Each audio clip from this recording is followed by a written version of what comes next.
Welcome back. We're excited to be out here with National Property Inspections with the owner, Susan, beautiful Susan Jufrey, and her husband, Jim. I am filling in for Megan. I am getting down and dirty. I'm really excited. This is my first time being on being Brunswick. So I'm here with Jim. Jim, tell us a little bit about what you guys do at National Property Inspections. Well, we've been in business for 10 years now. We have currently we have 3 inspectors. We cover the areas from New Hanover down to Myrtle Beach. We've done a little bit over 6,000 home inspections in that period of time. 6,000? 6,000. Wow. So we've been busy. That's a lot.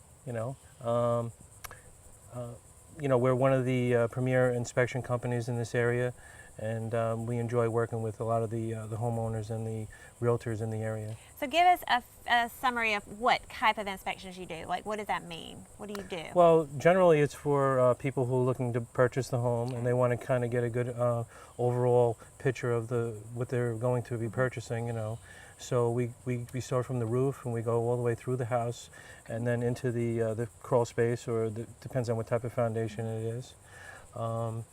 Today we're going to be talking a little bit about foundations. In this area, we basically have 3 different types of foundations. Okay. We have homes that are on pilings, which are at the beach. Okay, yeah. And then we have homes that are on crawl spaces, like this home we have here.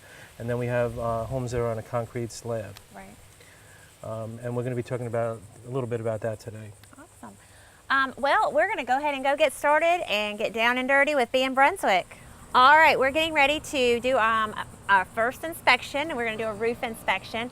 But I did want to take a minute and thank our gracious hosts today who are hosting their house for us to do this. It's Anna Marie and Al Kozel. Anna Marie and Al are local realtors here. You've probably met with them. So I do want to say thank you for letting us, use your house today. Jim's going to walk me through this machine here, which is like a monopod to view the roof of the house without physically going up there. So. Okay. Well, the reason MPI invested in this technology is because, especially down at the beach, we have a lot of homes that have, the roofs are unobtainable by a ladder or even from the deck. So this was a way to get up there and get a good bird's eye view of the roof. So this pole here goes up 30 feet high at maximum. It has a high zoom camera, and I use my smartphone as a monitor. Cool. So in this instance, we're going to just pull it up about 2 sections, if you'd like to. All right. And when you use this, do you still go on the roof if you can, or do you pretty much do this unless you absolutely have to go on the roof? Right. As a rule, we generally like to go on the roof is the first preference. If we can't get up there for whether it be the pitch, for safety reasons, right, we use this. Okay. So I'm going to take this lever here. Let me just make sure that this is turned back on. Turned on. And that's just a regular camera. Is it a special camera that's? Yes, this is a Wi-Fi camera. Okay, and it's connected to your phone through like a Wi-Fi signal, yes. Bluetooth. Cool. Yep, you connect it. All right. And then I'm going to pull this up. How far up does this first section go, you think? 6 feet. Okay. It's really Okay, hard. that's good. That's all you need to do. All right, and then we're going to do the second. I'm going to go this way because it's getting heavy. That way. Okay. That's good. All right. So then we're going to adjust it. Yeah, it's got a foot pedal, so we could secure the pole. What are you looking for when you're up here? Like Well, damage or? yeah, one of the common problems that we find are the vent pipe flashings, and because they usually crack from the sun, and they usually around 8 to 10 years. That's a good time to really investigate them a little closer than than just with using binoculars. Okay, sure, yeah. So this technology gives me the capability of zooming in, and I'll show you how to do that in a minute. All right. So right now we just turn this over here, so we get to see the vent pipe. All right, so can we see the vent pipe? I think it's... There it is, right there? Well, actually it's right here. Oh, I see, okay. Okay, and now we're going to zoom in. All right.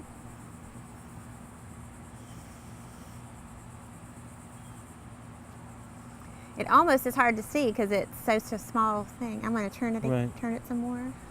Yeah, it's a constant, changing and moving and focusing. Is this something you do by yourself? Yes. Okay. Okay. So what are you looking for in a vent? What would be? So the vent pipe is this black rubber part here that dries out from the sun and it gets cracked, and then that creates a roof leak. Okay, and then we would usually be inside the house in probably like the bedroom or the bathroom area, and we would see a stain on the ceiling. Okay. And then I would go up into the attic, and usually I can identify the positioning of these vent pipes are right above the ceiling stain. Okay. So so by taking a picture of this, we just hit this button here. Okay. But let me just tilt this back a little bit. Forward or back? Or forward. I'm sorry. And we just hit this button, and it takes a picture of that. All right, we're getting ready to go into the crawl space. So this is the part I've been waiting for. Jim's going to walk us through what they inspect underneath the house. Again, this is a crawl space house, and we're going to go right on in.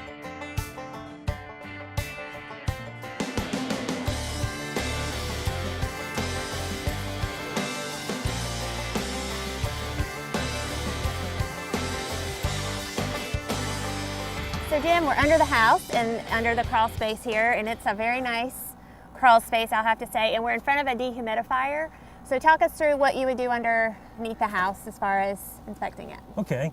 Well, this is a encapsulated or a closed crawl space. Okay. In 2016, they were talking about making all new homes this kind of design. When they encapsulate a crawl space, they close all the vents off, so there's no outside air coming in here. They lay the plastic down. They put the plastic on the walls, as you can see. Oh, yeah. It's got to be as high as the grating, or at least a little above. All right. And they have to have a device like this, which is an air exchange, and it has to take out 30 pints of water per day. Wow. That's a And lot now of water. there's a little pump on the side of this Yeah. that pumps the moisture or the water that collects in the air, and it pumps it outside. How much moisture collects under a house like this? I mean, depends. is it a lot more than you think?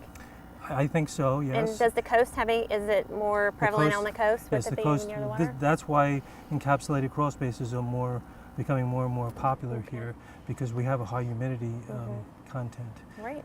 Yes.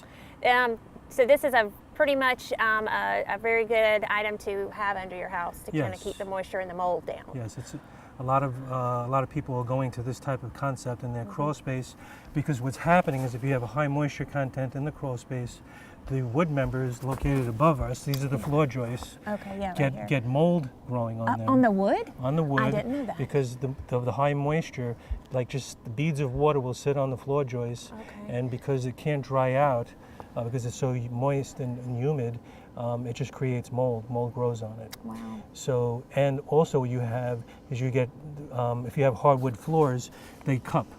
When you have moisture coming from the bottom of hardwood floor, they cup, the edges cup upward. So if I'm in a home and I walk through the home and I see the light shining in through the windows and I see the cupping in the floor, can see I it. know that it's going to probably be a problem down here.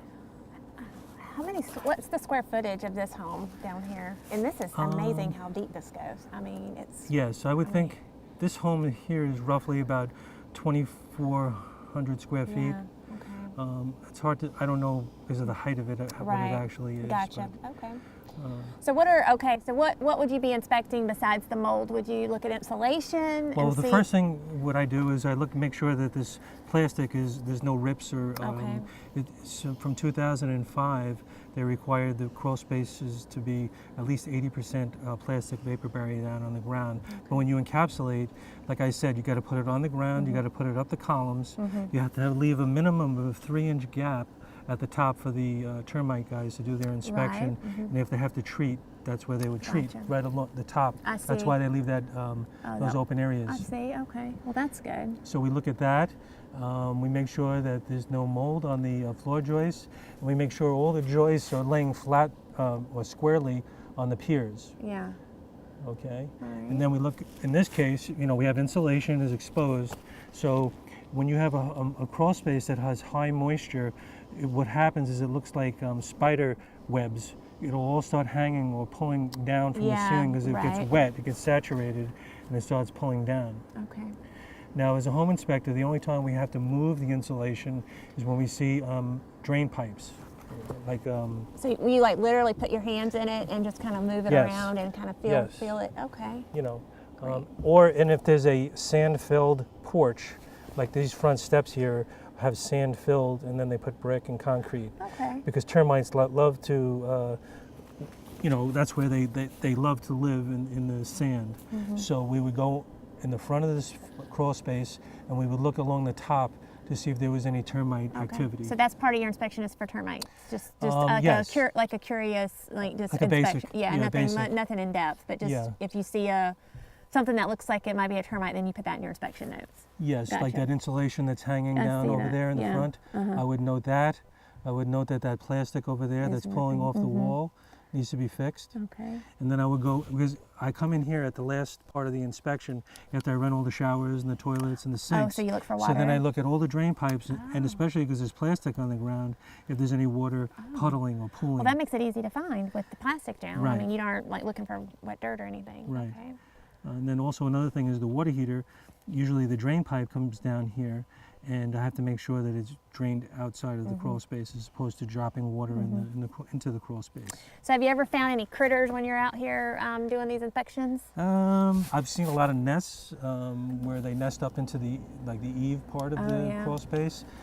I've seen snake skins, and I've seen my share of critters, but I've never had I've never been bitten by anything. Oh, well, that's good. so- Because I noticed when we got dressed, we're in, coveralls and a hat. You also had us wear gloves Yes. and we don't have the face mask on because you probably wouldn't hear us, but you always wear a mask. Yes. Yes. And then I got a flashlight. Was there any other tools of the trade that you use when Well, you're down in I here? have this. This is a moisture meter. Oh, okay. You turn this on, I'm very and especially if you see mold or water dripping off of Right. beams or anything like that, this is something that you would put on the wood. Okay. And when it reaches a certain level, an alarm starts going off. Oh, wow. And then I take a picture of that with my camera Okay. to record to show the client. What's normal moisture without being like in danger zone? I would think in an encapsulated, it's somewhere between 30 and 40% is okay. All right. I think this owner has an alarm. He's got a sensor somewhere hanging from one of the floor joists here that go to a device up in That's the... not that right there behind you, is it? Or is that for the humidifier? Oh yeah, this is it. Yep, Okay. that's it. Okay. So this Okay. is a sensor, and he has a wireless monitor in the kitchen. Wow. So, and he has it set that if it goes above a certain amount, it'll start beeping.